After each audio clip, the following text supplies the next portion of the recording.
두려워 말아라 나의 아들.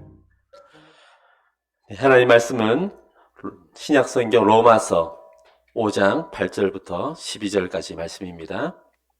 제가 먼저 한 절 읽겠습니다. 우리가 아직 죄인 되었을 때에 그리스도께서 우리를 위하여 죽으심으로 하나님께서 우리에 대한 자기의 사랑을 확증하셨느니라. 그러면 이제 우리가 그의 피로 말미암아 의롭다 하심을 받았으니 더욱 그로 말미암아 진노하심에서 구원을 받을 것이니 곧 우리가 원수 되었을 때에 그의 아들의 죽으심으로 말미암아 하나님과 화목하게 되었은즉 화목하게 된 자로서는 더욱 그의 살아나심으로 말미암아 구원을 받을 것이니라. 그뿐 아니라 이제 우리로 화목하게 하신 우리 주 예수 그리스도로 말미암아 하나님 안에서 또한 즐거워하느니라. 함께 읽겠습니다. 그러므로 한 사람으로 말미암아 죄가 세상에 들어오고 죄로 말미암아 사망이 들어왔나니 이와 같이 모든 사람이 죄를 지었으므로 사망이 모든 사람에게 이르렀느니라. 아멘. 그저께 이제 가족들이 밤에 모여서 이제 말씀을 한 장을 이제 세 절씩 돌아가면서 이제 읽는데요. 이제 딸이 갑자기 볼펜을 입에 딱 물고 이제 하는 거예요. 근데 만약에 이렇게 하는 거죠. 우리가 아직 어렸을 때 이렇게 읽는 거죠. 그래서 이제 뭐 하는 거니 했더니 발음 교정을 해야 될 것 같다면서 계속 고집스럽게 하는 거예요. 그랬더니 옆에 있는 막내딸이 또 똑같이 따라서 이렇게 하고 안 해야 되는 그것을 이제 따라하지 말아야 되는 아내까지 옆에서 이제 그 다음에 이어서 또 이렇게 하는 거죠. 그래서 제가 이제 근엄한 표정을 짓고 그리고 이제 아주 심각하게 한마디 했습니다. 장난하지 말고 똑바로 읽어라. 예, 우리가 이제 구원에 대한 이 복음에 대한 것들을 나누고 있는데요. 이것이 어떻게 보면 딱딱할 수도 있고 이해하기가 쉽지 않을 수도 있습니다. 예전에는 길을 걷다 보면 이단들이 종종 와서 말을 걸죠. 그래서 이제 최초로 하는 말이 도를 아십니까? 이렇게 해요. 그럼 제가 예수님을 믿기 전에는 그냥 이렇게 끌려갈 수도 있었지만 물론 그때는 접근하지 않았는데 예수님을 믿고 얼마 지나지 않아서 실제로 이제 그런 사람들이 제게 접근해 왔습니다. 제가 준비한 말이 있었거든요. 얼큰이 이제 잘 됐다 해가지고 예, 저 도를 알고 있습니다. 저 십자가의 도라고 제가 알고 있는데 제 도에 대해서도 한번 들어보시겠습니까? 했더니 도망가더라고요.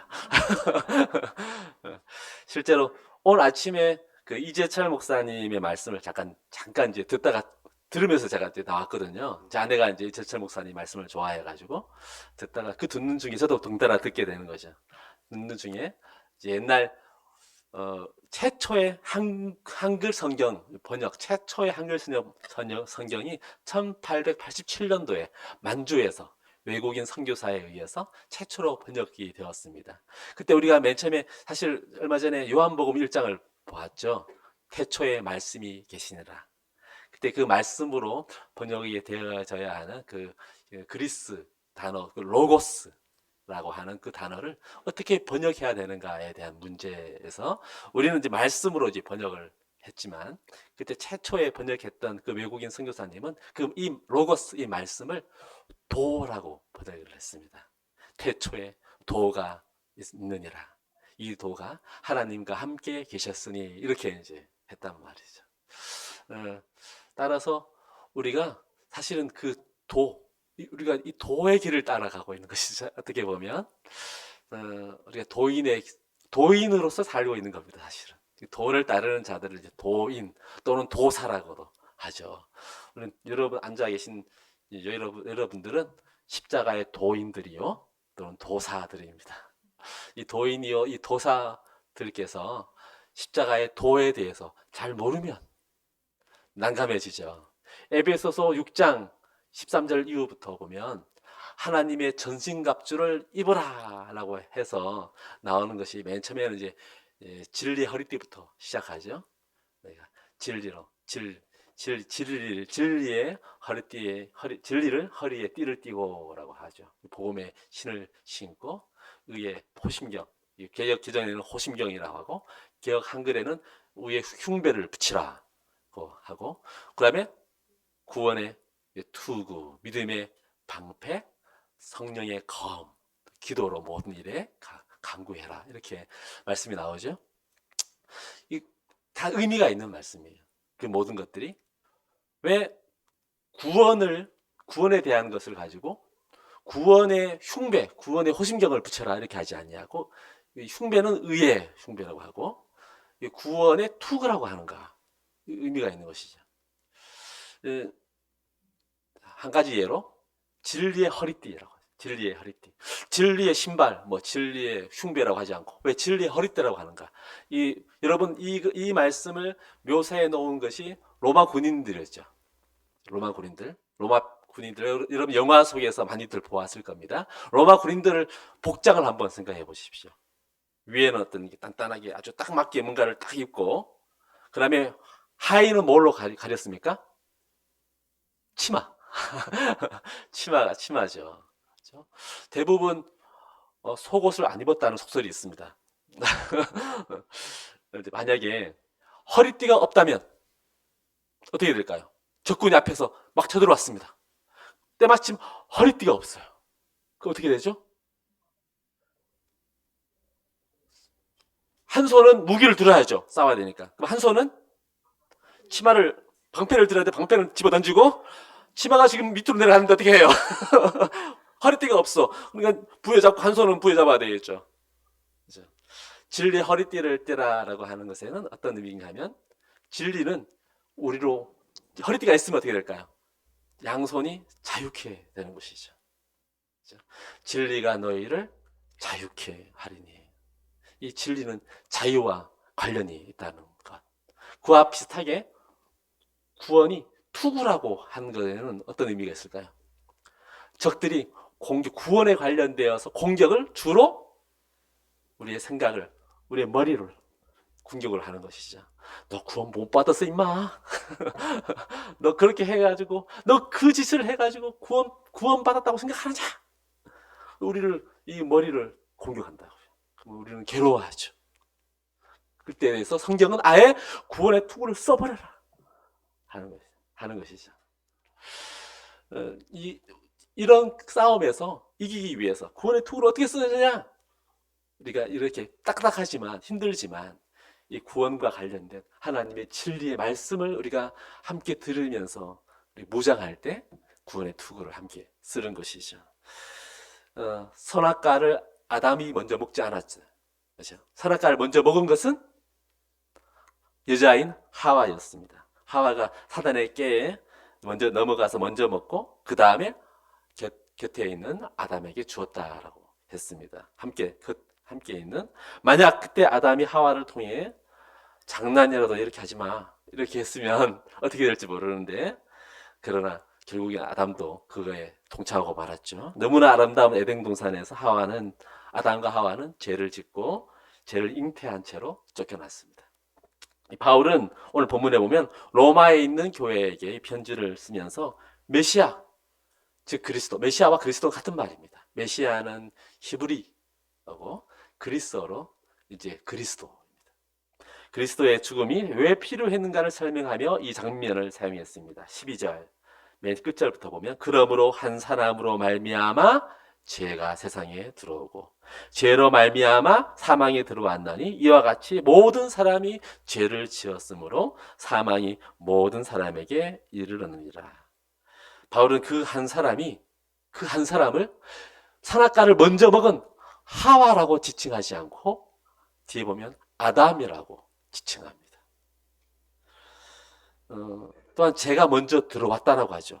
그 이후에 사망이 들어왔다라고 표현하고 있습니다. 이것을 보면 무엇이 연상되십니까? 저는 이 말씀을 읽으면 그리스 로마 신화 중에 한 장면이 떠오릅니다. 고대 도시국가 트로이에 그리스 군사들이 이제 싸웠지만 잘 힘들어요. 패배를 하고 힘드니까 묘수를 쓰죠.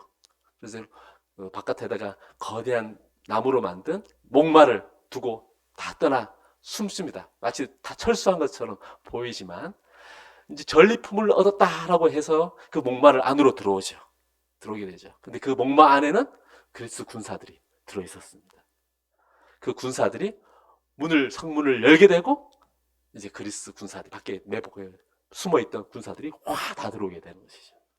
그래서 그 거대한 그 막강한 고대 국가, 고대 도시국가 트로이가 멸망을 했다라고 하는 그런 이야기가 들어 있는데요. 죄가 세상에 들어오고 그의 뒤를 따라서 함께 죽음이, 사망이 들어왔다라고 성경은 이렇게 말하고 있습니다. 보이지 않는 논리일 뿐인 죄는 눈에 보이지 않다고 했잖아요. 요즘 같아서 이 바이러스가 하나의 바이러스, 작은 눈에 보이지 않는 바이러스가 온 몸을 죽이듯이 이 죄로 말미암아 이 사망이 들어옴으로 우리 인간의 운명이 바뀌어 버린 것이죠. 굉장히 이 점에 대해서 사람들은 분노합니다. 분노하죠. 격동하죠. 왜? 알지도 못하는 아담. 나는 아담을 알지도 못하고 얼굴을 본 적도 없고 연관도 없는 것 같은데 왜 아담의 그 먼 옛날에 아담의 범죄로 인해서 왜 내가 그 결과를 짊어져야 하는지, 왜 죽어야 하는지에 대한 분노가 있는 것이죠. 바울은 14절에서 이러한 점을 거론합니다.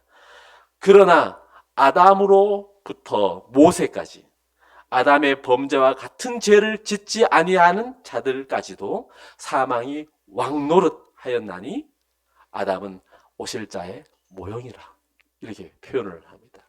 아담으로부터 모세까지 율법이 오기 전까지 그때까지도 율법이라고 하는 죄에 대한 기준을 정하는 그 이후부터 죄가 된 것인데 그야말로 그 전까지도 사망이 왕노릇했어요. 그 이유에 대해서 왜? 라고 하는 것에 대한 뭔가를 던지고 있죠, 바울이. 요즘 시대 이야기가 좀 오히려 쉬울 듯 합니다. 이 코로나가 지금 이제 영향력으로 인해서 지금 새로운 문화가 마스크라고 하는 이 새로운 형태가 들어왔죠. 예전에는 마스크를 쓰면 도저히 답답해서 1시간 이상을 쓸 수 없을 것 같았는데 요즘에는 마스크를 벗고 있으면 오히려 생소한 듯한 좀 이상한 듯한 느낌이 들 정도로 자연스러운 시대가 되었습니다. 코로나 바이러스는 사람을 차별하지 않습니다. 국적을 따지지도 않고 성별을 따라서 나누지도 않고 남녀노소를 가리지도 않죠. 그 사람의 됨됨이를 또 따지지도 않습니다. 차별 없이 다 하는 것이죠. 그러나 바이러스는 사람이 조심을 하면 엄격히 차단만 한다면, 만약에 고립되어 살아간다면 바이러스에 걸리지 않을 수도 있지만 그러나 죄는 그렇지 않습니다. 성경이 모든 사람이 죄를 지었다라고 선언합니다. 이러한 죄의 특성을 신학에서는 죄의 보편성이라고 합니다. 죄의 보편성. 모든 사람이 차별 없이 죄인이다. 모든 사람. 한 사람도 예외가 없다. 남녀노소, 국적을 따지지 않고 그야말로 출신을 따지지 않는다. 모든 사람, 인간이라면 모두가 다 죄를 갖고 있다. 이렇게 성경은 선언합니다. 그러면 이제 여러분 이제 중학생쯤 되면 난 아닌데 이렇게 할 수도 있겠죠.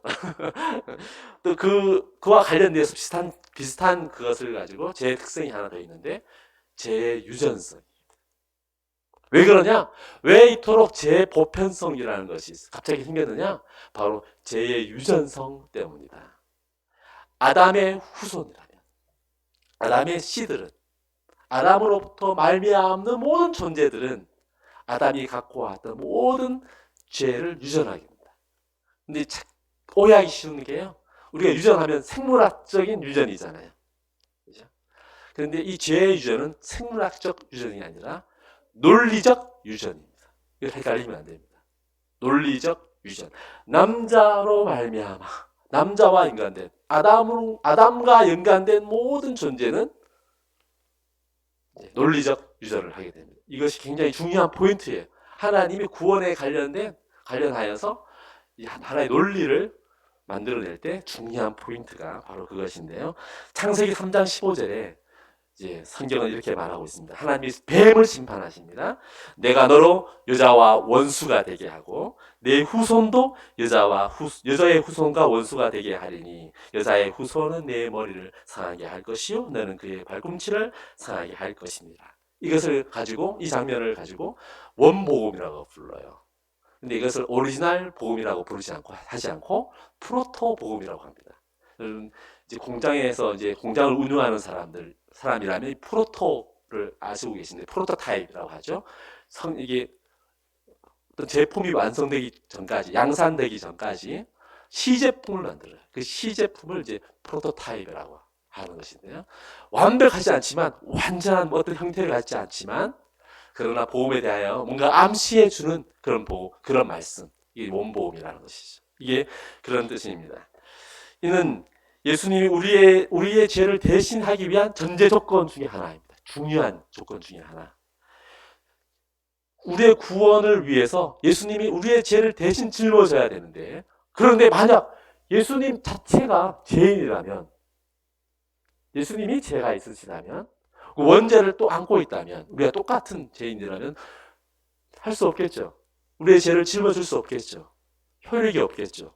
그래서 맨 처음에 제가 예수님의 존재에서 하자가 있다면, 조금이라도 손상이 있다면, 부족하다면, 불충분하다면, 우리의 구원의 효력은 무효라고 말씀드리는 것이 바로 이 부분입니다. 오늘 이 전반부에 대한 구원에 대한 것을 정리하는 시간이거든요. 완전히 이제 정리하는 시간인데, 사실 바울이 정리를 딱 해놓았습니다.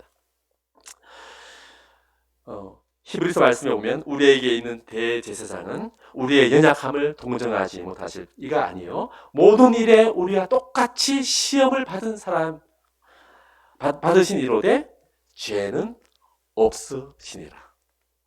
그럼 이렇게 사람들이 편하게 생각합니다. 당연하지, 제가 없지, 하나님의 아들이기 때문에. 이렇게 하지만 하나님은 그런 것을 좋아하지 않아요. 논리를 좋아하죠. 예수님도 그 논리 선상에서 벗어나서 논리적으로도 죄가 없는 것으로 만들어 놓으셨습니다. 그래서 그것을 광야에 나가서 테스트도 하시죠. 죄가 없음을 사단에게도 보이십니다. 죄가 없는 것으로 온전하게 시험을 거치는 것이죠. 또한 그 외에도 또 하나의 3장 15절이 의미가 하나 더 있어요. 그 논리적 장치가 또 하나 있어요.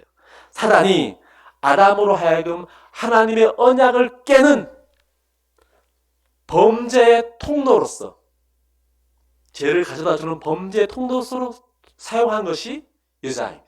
여자를 도구로 아담에게 범죄케 한 것이죠. 똑같이 그와 똑같은 논리와 방법으로 하나님은 인간들의 죄를 해결하는 방법으로 그 통로, 그 방법을 여자를 사용하시는 겁니다. 앞으로 그러겠다라고 선언하신 것이죠. 두 가지의 의미가 중첩되어 있는 것이죠. 죄의 논리가 끊어지는 논리. 구원의 통로로서, 그 방법으로서 여자를 사용하겠다는 논리로서 이렇게 사용하신 겁니다. 이것을 장치를 앞에다가 딱 두신 것이죠. 지난 시간에 우리 레위기 1장을 읽으면서 성막에서 희생제사를 드리는 장면을 우리가 보았습니다. 우리가 몇 가지를 살펴보았죠. 그 의미에 대해서. 인간은 모두 죄인이라는 것, 이 죄가 얼마나 무섭고 무거운 것이라는 것. 그러나 중요한 키포인트는 죄가 용서받을 수 있다는 것. 희생제사를 통해서 보여주시고자 하는 가장 중요한 포인트는 죄는 용서함을 받을 수 있다는 것이 은혜의 장치죠. 제사가 하나의 은혜의 장치였습니다. 용서함을 받기 위해서는 희생 제물이 필요하다는 것. 즉 나를 대신하여 죽어야 하는 무언가가 필요하다는 것. 이것을 하나님은 제사 제도를 통해서 가르쳐 주셨다는 것이죠. 자, 그럼 한번 이 장면을 넓게 한번 하늘에서 바라보는 것처럼 그 장면을 한번 그림으로 한번 살펴볼까요? 죄를 씻는 희생 제사는 성막에서 최초로 이루어졌습니다. 이 성막 장면을 한번 위에서 한번 바라볼까요? 이 성막의 중심에는 지성소가 있죠. 지성소가 있습니다. 지성소 안에 법궤가 있습니다. 법궤가 핵심입니다. 그 법궤를 둘러싼 이 지성소의 바깥에서 희생제사가 이루어지고 있었고, 그러나 마치 이 희생제사를 이 법궤가 지켜보듯 바깥에서, 이 성막 바깥에서 벌어지는 희생제사는 의미가 없어요. 성막 안에서, 이 안에서 법궤 앞에서 이루어져야만 한다는 것이죠. 그렇다면 이 법궤는 무엇일까요? 법궤 안에 있는 무엇인가가 중요한 겁니다. 법궤 자체가 중요한 게 아니죠. 법궤는 무엇인가를 담고 있는 하나의 그릇, 상자에 사실은 불과합니다. 속에는 나무죠. 나무 상자를 금으로 쌌습니다. 그리고 그 위에, 그 뚜껑 부분에 가로 114, 세로 68.4cm의 그 크지도 않는 그 상자를 금으로 싸고 그 위에 장식을 올려놨습니다. 성경에는 그룹이라고 해요. 우리가 이해하기 쉬운 표현으로는 천사예요. 천사 둘이 마주 보고 있어요. 큰 날개가 위로 솟구쳐 오르고 있고, 그 사이에는 텅 빈 공간이 있습니다. 근데 그 텅 빈 공간을 부르는 이름이 있습니다. 그것이 바로 그곳을 속죄소라고 부릅니다. 속죄소. 7월 10일, 매년 7월 10일, 이스라엘에 있어서 굉장히 가장 중요한 날입니다. 대속죄일. 7월 10일에 단 한 번 이스라엘 공동체 전체의 죄를 위한 희생 제사가 이루어지고, 그 죽임을 당한 그 희생 제사의 피가 그 속죄소 위에 뿌려집니다. 속죄소 위와 그 앞에 뿌려집니다. 무엇을 의미할까요? 이스라엘 전체 공동체의 죄가 이 말 그대로 사해지는 행위입니다. 그걸 통해서 이스라엘의 공동체의 죄가 씻겨지고, 그래서 하나의 의미하는 바가 있어요. 하나님이 이스라엘을 자신의 백성으로 삼았습니다. 부르셨죠. 그런데 하나님은 죄인들과 함께 하지 않습니다. 죄를 씻은 이스라엘 공동체 그 위에 이제 그 행사가 마쳐지면 하나님의 임재가 임했습니다. 하나님의 임재가 그곳에 임하죠. 하나님의 영광이 임하게 되는 것이에요. 거기서 대제사장이 하나님과 만납니다. 하나님과의 만남이 거기서 이루어지는 것이죠. 이것이 우리에게 뭔가를 지금 가르쳐 주고 있습니다. 이 복음에 대한 것을, 이 구원에 대한 것을 가르쳐 주고 있는 것이죠. 성막은 하나님의 그제서야 하나님의 전이 되는 것이고, 하나님의 영광이 임하는 곳이 되는 것이죠. 지난주에 잠깐 나누었듯이 이러한 제사는 영원한 제사가 아닙니다. 온전한 제사가 아닙니다. 일시적이고 다시는 불완전한 제사입니다. 왜일까요? 그 이유가 뭐라고 했습니까?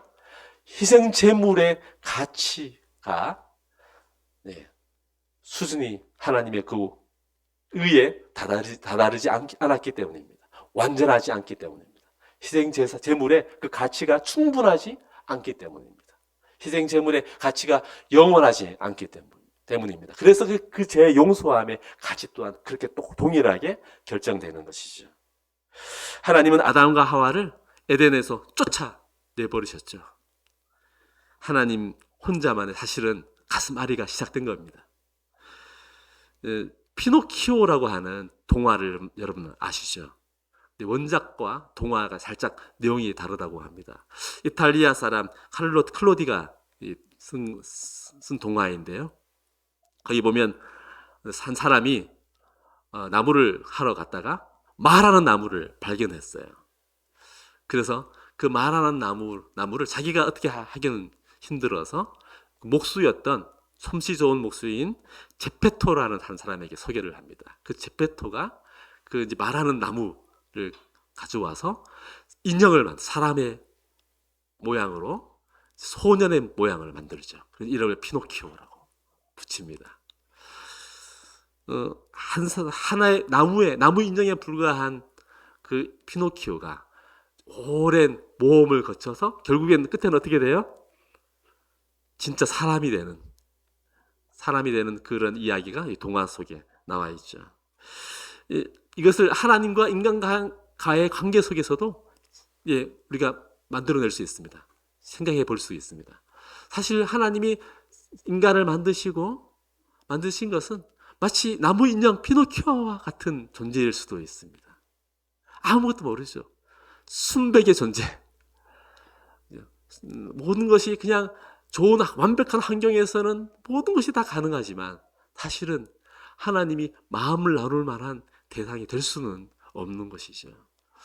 그래서 오랜 모험을 거치게 하고 고난과 고통을 겪게 하지만 결국엔 피노키오가 인간이 되듯이 우리가 이 구원이라고 하는 이 복음을 통하여서 인간이 죄를 알게 되고 하나님의 사랑을 알게 되고 그와 동시에 하나님과 교제할 수 있는 뭔가의 상태가 되는, 그래서 하나님과의 사랑을 나누고 서로 마음을 나눌 수 있는 그런 존재가 되기를 하나님은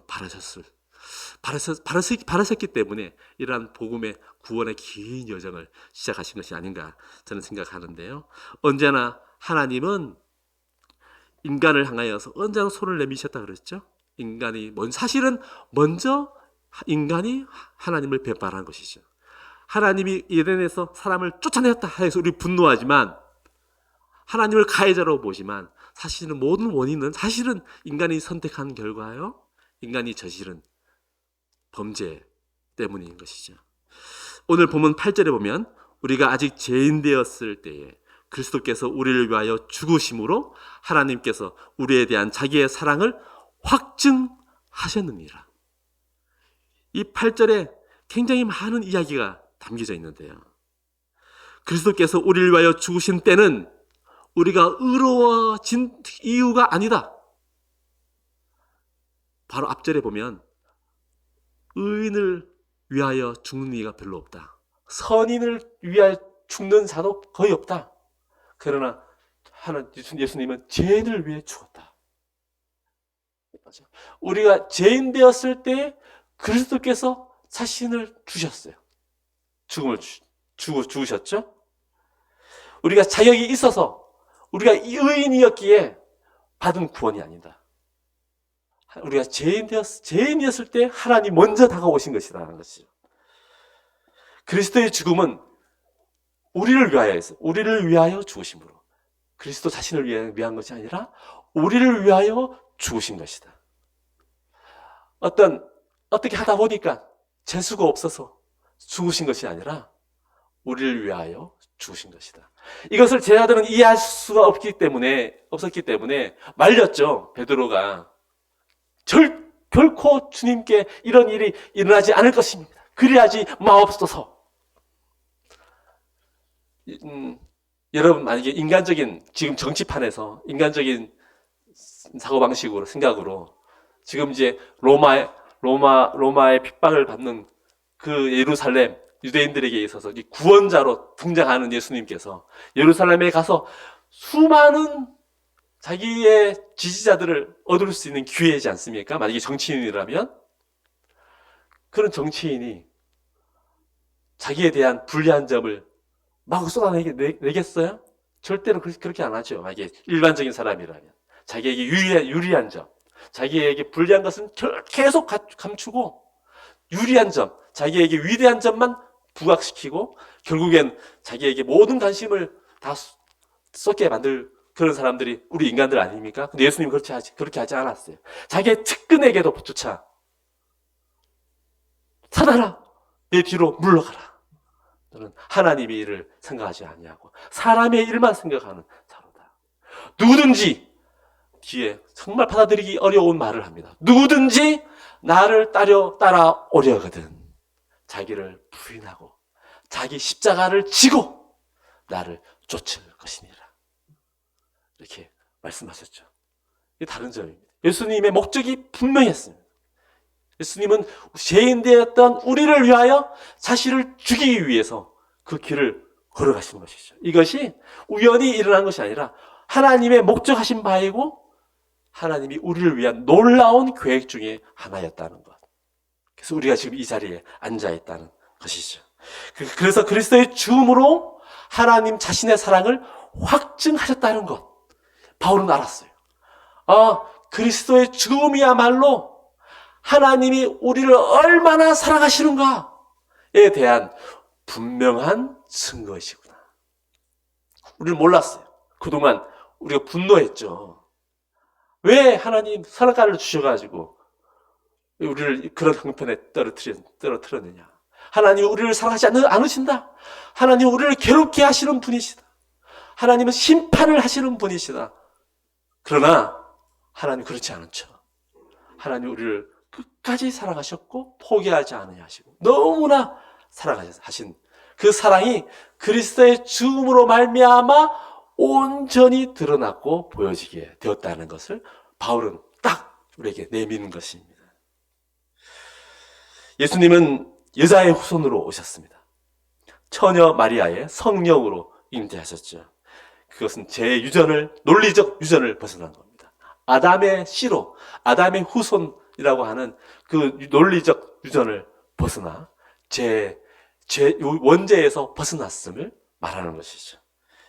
죄 논리에서 벗어났죠. 죄를 대신할 수 있는 존재로서 죄 없는 인간의 형벌을 받아야 하기에 죄 없는 인간으로 오셨습니다. 그렇기 때문에 이 장면, 예수님은 인간으로 먼저 인간이셔야 했습니다. 죄에 대한 형벌을 받아야 했기 때문이죠. 만약에 인간이 아닌 신뿐이었다면 형벌이 아무런 소용이 없죠. 창으로 찌른들, 못으로 찌른들, 흉내를 내고 연기를 할 수 있을 거예요. 할 수 있지만 하나도 안 아파. 그러면 형벌이 아니죠. 올바른 대가 지불이 아니죠. 온전한 인간으로 똑같은 고통을 받아야 되고 똑같은 연약함이 있어야 100% 인간이어야만이 희생 제물의 가치가 있기 때문이에요. 우리의 죄를 전가할 수 있는 대상이 되기 때문에 예수님은 완전한 100% 인간이셔야만 했다는 것이죠. 그런데 또 하나가 있죠. 희생 제물의 가치 부분에 걸립니다. 이러면 100% 인간이기만 하면 죄를 대신할 수 있는 자격은 주어지지만 영원한 온전한 희생 제물의 가치에서는 가치가 떨어져요. 그래서 하나님 자신이 오셔야만 했습니다. 그리고 100% 인간인 동시에 100% 신이어야만 합니다. 인간의 이성으로는 이해하기가 어렵죠. 여러분 예전에 알쓸 신잡 신잡 재밌게 보신 분이 혹시 있다면 혹시 기억나는 장면이 혹시 있을 수도 있어요. 그때 유시민 나오고 정재홍 맞나요? 뇌과학 박사가 나오고 김영화라고 하는 소설가가 나오고 유희열 나오고 그다음에 이제 맛 칼럼니스트 이름을 잊어버렸네요. 그 사람이 나와서 얘기를 하다가 AI에 대한 것을 막 나누기 시작했어요. AI 뇌과학자가 있으니까 물어본 거예요. AI 로봇 사람이 이렇게 하다가 로봇이 공상과학의 만화라든지 영화에 나오잖아. 이 로봇이 변화여서 인간을 공격하고 인간을 지배하는 세상. 그 세상이 오면 어떻게 해요? 라고 하자 뇌과학자인 정지용 박사가 이렇게 얘기합니다. 그것이 이루어지려면 이제 원숭이가 타자기 앞에서 팍 때려서 타자기를 때렸는데 햄릿이 딱 셰익스피어의 햄릿이 딱 나올 그런 확률로 불가능합니다. 왜냐? 그러기 위해서는 인간이 갖고 있는 야망, 욕망, 어떤 감정 그런 것들을 집어넣어야 되는데 사실은 인간도 욕망이 어떻게 생겼는지 인간이 어떻게 어떤 야망을 갖게 되었는지 어떤 감정이 있는지 어떤 욕구가 있는지 그러한 것을 인간 스스로도 왜 어디서부터 무엇이 이런 장치를 하게 하는지 알 수도 없고 어디서부터 왔는지도 전혀 모른다. 그렇기 때문에 알아야지 넣는데 모르기 때문에 프로그래밍 할 수 없기 때문에 일어날 확률은 제로에 가깝다. 이렇게 말하더라고요. 인간은 몰라요. 자기 안에 있는 욕구조차도 어디서 어떻게 왔는지조차도 몰라요. 논리적인 개연성을 몰라요. 그만큼 인간의 이성에는 한계가 있고 지식에는 한계가 있고 지혜는 한계가 있다는 것이죠. 그래서 성경이 시사해주는 예수님의 존재, 100% 인간, 100%신 하면 인간은 그런가 보다라고 할 수 있을지언정 이해할 수 없는 것이죠. 사실은 우리를 둘러싼 모든 것이 이해할 수 없는 것들로 가득 차 있습니다. 우리가 이해할 수 있는 부분은 만약에 지구 전체가 우주 전체라고 한다면, 이해할 수 있는 범위라고 한다면 인간이 이해하고 있는 부분은 지구 전체 요만큼도 안 될 겁니다. 면적이. 근데 인간은 모든 것을 알고 있다라고 착각을 하게 되죠. 하고 있죠. 근데 그만큼 우리 이러한 논리적으로 이성적으로 알 수 없지만 성경은 논리적으로 예수님은 100% 인간이요 100% 신이시다라고 말하고 있는 것입니다. 그래야만 우리의 구원이 온전해질 수 있고 예수님의 희생 제물로서 예수님의 가치가 완전해질 수 있기 때문이죠. 9절을 보면 그러면 이제 우리가 그의 피로 말미암아 의롭다 하심을 받았으니 더욱 그로 말미암아 진노하심에서 구원을 받을 것이니 속죄소 위에 뿌려진 피가 이스라엘을 죄에 대한 합당한 대가 지불로 논리적 해결책이 되었죠. 그것은 논리적 합당함을 이루어서 죄인이었을 때는 죄로 말미암아 하나님의 진노의 대상이었다면 그의 피로 말미암아 죄인의 굴레를 벗어나 의롭다 인정을 받아서 구원의 대상이 되었다. 지금 계속적으로 논리를 가지고 논리로 하나님이 대처하고 있는 것을 보게 되죠. 그의 피로 말미암아 의롭다 하심을 받았다. 우리가 죄인 되었을 때 하나의 희생을 예수님의 희생으로 말미암아 죄인 되었던 우리가 이제 그의 의까지 뒤집어 써서 이제는 의로운 의인이 되었다. 그러므로 구원까지 받게 되었다. 이렇게 말씀하고 있는 겁니다. 10절에 곧 우리가 원수 되었을 때 그의 아들의 죽으심으로 말미암아 하나님과 화목하게 되었은즉 화목하게 된 자로서는 더욱 그의 살으심으로 말미암아 구원을 받을 것이니 같은 논리입니다. 죄인이었을 때 우리가 그 앞절에 진노의 대상이었던 것과 똑같이 우리가 죄인 되었을 때는 하나님과 원수 되었던 관계였는데 우리가 예수 그리스도의 죽으심으로 말미암아 역전이 되어지죠. 진노의 대상에서 벗어나고 의로운 대상이 되었듯이 이제는 원수된 관계에서 관계의 전환이 이루어집니다.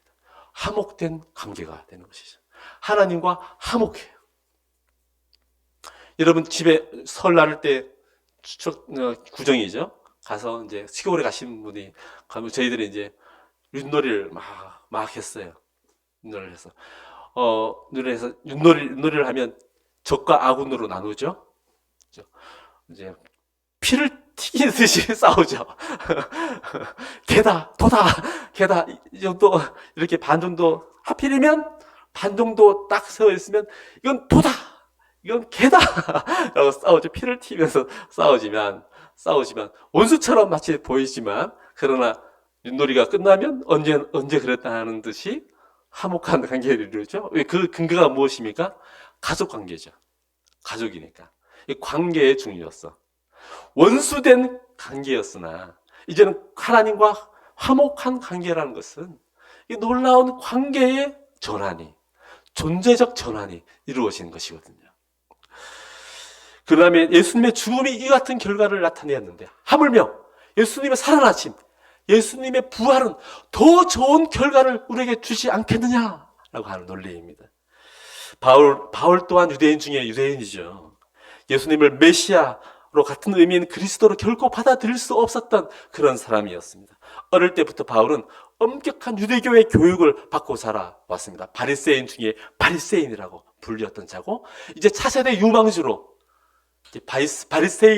바리새파의 이제 중요한 자리에서 바리새파의 어른으로 성장해 나갈 중요한 대목이었죠. 그가 스데반의 죽음을 목격하고 거기에서 분이 안 차서 이제 허가를 받아서 그리스도인들을 잡아서 가두고 죽이고자 하는 임무를 받고 스스로 받고 가는 다메섹 도상에서 예수님이 바울을 만납니다. 그에게 바울은 베드로는 꺾으려면 2년 반 동안의 시간이 필요했던 것처럼 이 시급한 기간 동안에 바울을 만나서 2년 반 동안의 시간을 다시 보낼 수 없었기에 예수님은 그에게 자신의 모습을 자신의 음성을 들려주신 것이죠. 직접 보여주신 것이죠. 최단기간에 바울이 갖고 있었던 고정관념을 깨버린 겁니다. 그래서 바울이 굴복하죠. 그래서 그의 고집을 꺾게 됩니다. 그의 편견이 사라지게 됩니다. 바울이 이미 갖고 있었던 구약의 모든 지식, 성경의 모든 지식을 사용해서 바울은 드디어 구원에 관련된 간략하게 정리한 하나의 문장을 만들어냅니다. 그것이 오늘 본문에는 없고요. 다음 본문에 있습니다. 17절부터 19절 똑같은 말씀이 강조가 되어 있습니다. 3번에 걸쳐서. 얼마나 강력했으면, 얼마나 중요했으면 똑같은 의미로 바울은 3번 연달아 강조에 강조를 더합니다. 이 구원의 역사에 대한 요약입니다. 잘 들어보십시오. 바울이 정리한 겁니다.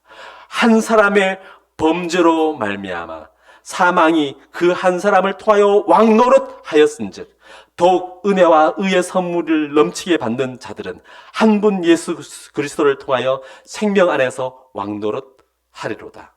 그 다음 18절에 그런즉 한 범죄로 많은 사람이 정죄에 이른 것 같이 한 의로운 행위로 말미암아 많은 사람이 의롭다 하심을 받아 생명에 이르러느니라. 그 다음 19절 한 사람이 순종하지 않음으로 많은 사람이 죄인 된 것 같이 한 사람이 순종하심으로 많은 사람이 의인 되리라. 맨 처음에 우리가 분노했다 그랬어요.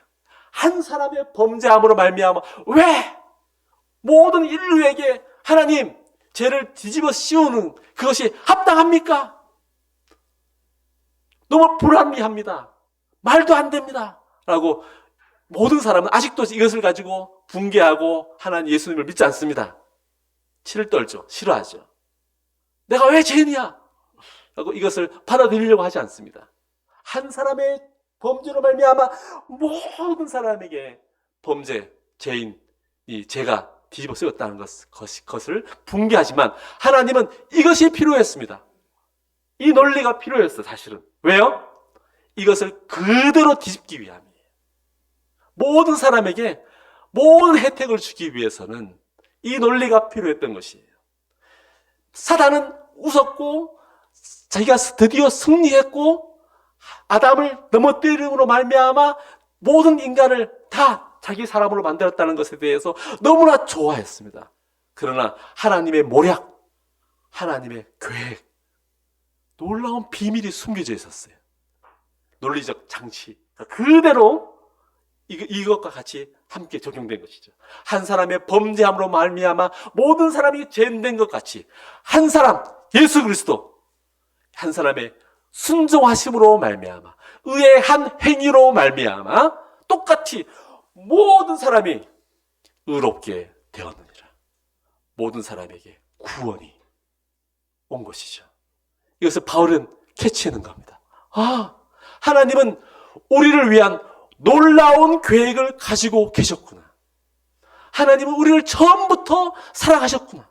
그래서 모든 인간은 이 계획을 전혀 알 수 없었고 어떤 인간도 이 계획을 스스로 짜낸 사람이 없었지만 그래서 우리의 구원은 자력 구원이 아닙니다. 우리의 구원은 타력으로 인해서 하나님으로부터 온 구원인 것이죠. 그래서 은혜입니다. 그래서 에베소서 2장 8절과 9절에 너희가 그 은혜로 인하여 믿음으로 말미암아 구원을 얻었나니 이것이 너희에게서 난 것이 아니요 하나님의 선물이라. 행위에서 난 것이 아니니 이는 누구든지 자랑치 못하게 하려 함이니라 라고 말씀하셨죠. 보세요. 오늘날 기독교는 어디에다 강조를 두냐 하면 믿음에다가 강조를 둡니다. 이렇게 주로 읽습니다. 너희가 그 은혜를 인하여 믿음으로 여러분 믿음으로 말미암아 우리가 구원을 얻었습니다. 믿음이 중요합니다. 라고 하지만 사실은 하나님의 구원의 역사 속에서 바울은 이렇게 강조할 겁니다. 너희가 그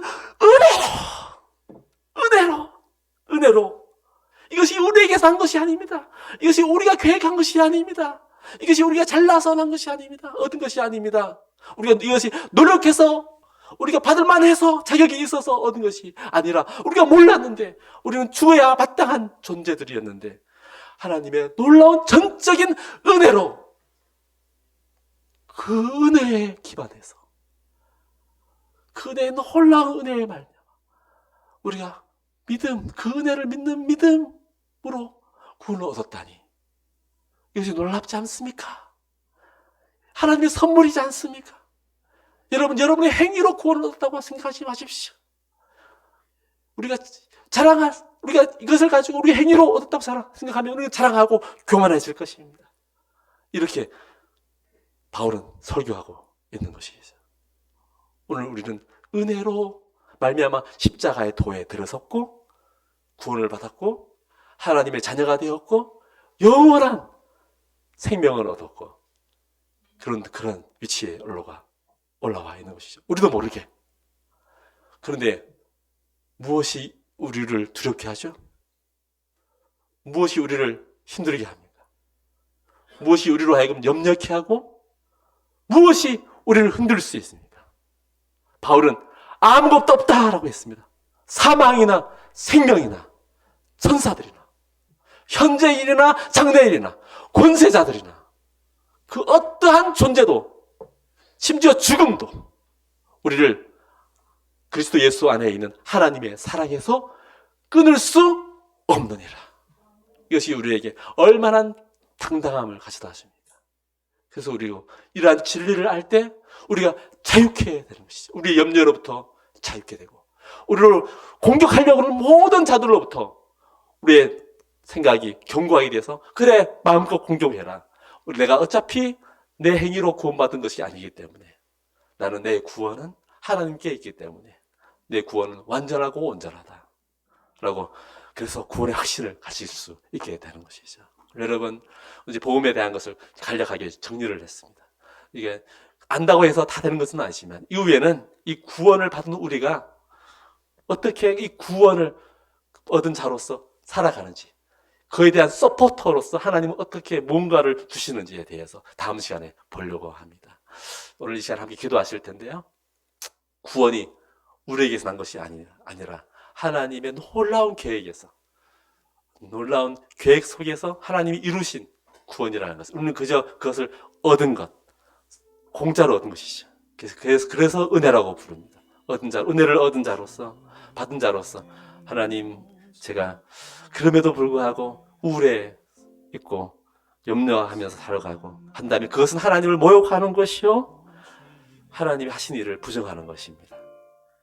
하나님은 어떠한 환경에 있든지 범사에 감사하라고 말합니다. 그 기준이 그 이유가 바로 우리의 서 있는 자리가 우리의 힘에 의해서가 아니라 우리의 존재의 가치에 의해서가 아니라 하나님의 은혜의 가치 위에 올라와 있기 때문이죠.